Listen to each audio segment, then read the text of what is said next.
Hello, everybody. I'm Jim Chrena. Before we get into Toy of the Month, I'm going to talk a little bit about our toy production. We did have a concern earlier in the year that we weren't going to end up with 10,000 toys. And as you can see, we've got to do that.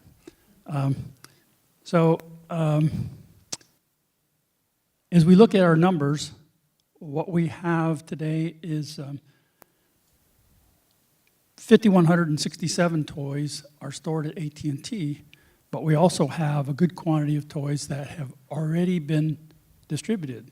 We have various different means that we have some, Don Malloy sends some to his dentist and they go to Borneo or someplace to missionaries. And so we have a lot of projects where members distribute toys that don't go to pick and pack.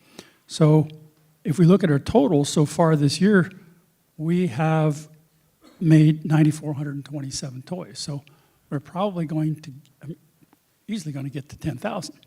The problem with that is that we need to have at least the same number of toys that we had last year at Pick and Pack. So for our visitors, Pick and Pack is our activity that happens the first Saturday in December where we get together and put together the orders for all these toys for all the agencies that we take care of. Last year we took care of 36 agencies that served underprivileged kids in central Indiana. So last year we had 8,100 of those toys that we put together at Pick and Pack.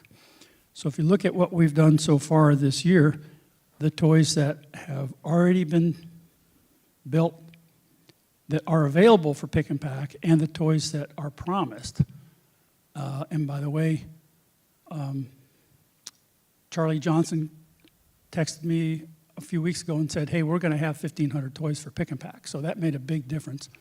So the toys that we've already done and the toys that have been promised for Pick and Pack, we have 6,967 toys. What we had last year at Pick and Pack was 8,100. So assuming the numbers are going to be the same, and I've started contacting the agencies to find out how many toys they want, but assuming the numbers are going to be the same, we only needed 1,133 more toys to get to where we need to be for Pick and Pack. I'm going to say Don Malloy's Suburban is full tonight, so that's probably, I'm guessing, about 700 toys. So as we near the end of the year, our numbers grow. So we're going to have well over 400 next month because that's going to be the heaviest month as everybody gets these things together. You've been collecting kits since January and you haven't been bringing them back. So anyway, so I think that's quite encouraging. I think we're going to be in good shape for Pick and Pack. I've got a couple other things that are going on. Mike Delacamp's telling me that his guys are going to make several hundred treasure boxes. So we're going to be in great shape for Pick and Pack. So, okay, Toy of the Month. I started out wanting to do all the kits were going to be the robot. Well, I ordered my dowels, and Hershey bars are smaller, and Paydays are smaller, and half-inch dowels ain't what they used to be.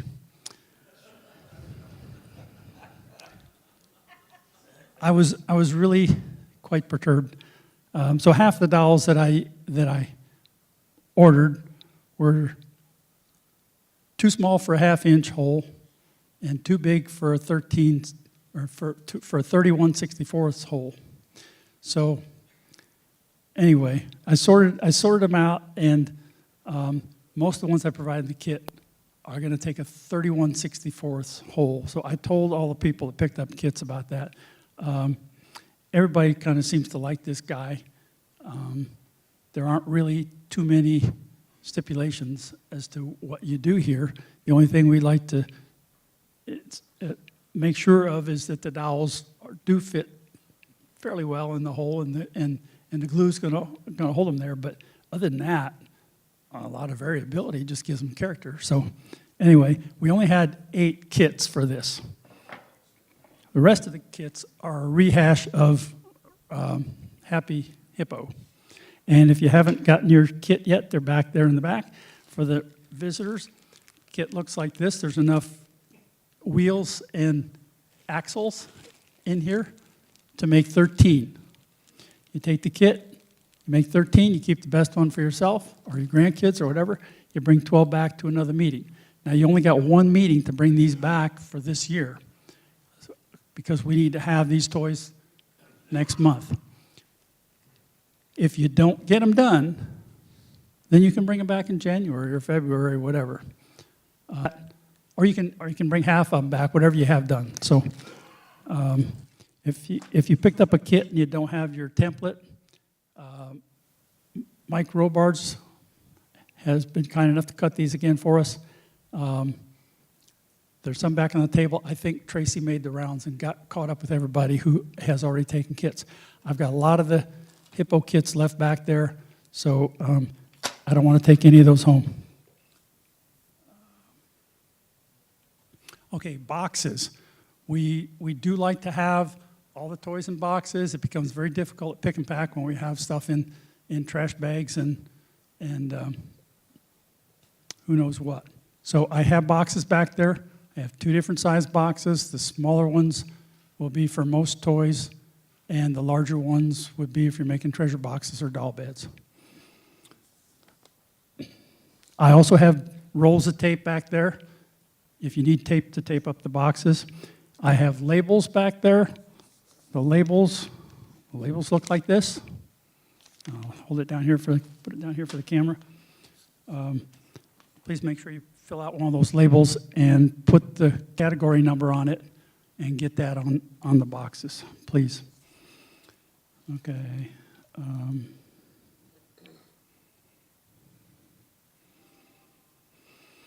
Okay, pick and pack.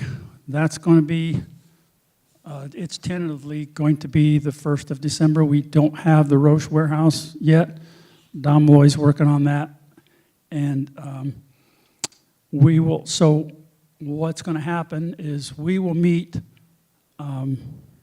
Friday before at noon at the AT&T building at 21st and Midhofer, and I'll put all the complete instructions out on this, and I'll have all the maps drawn up and instructions and sign-ups at the meeting next month. So we will need about 10 to 12 volunteers about at noon at the AT&T building. We'll pack everything up out of the AT&T building, bring it up out of the basement, get it on the truck, get it to the Roche building in Fishers, and then at 3 o'clock, we will get everything set up for Saturday morning.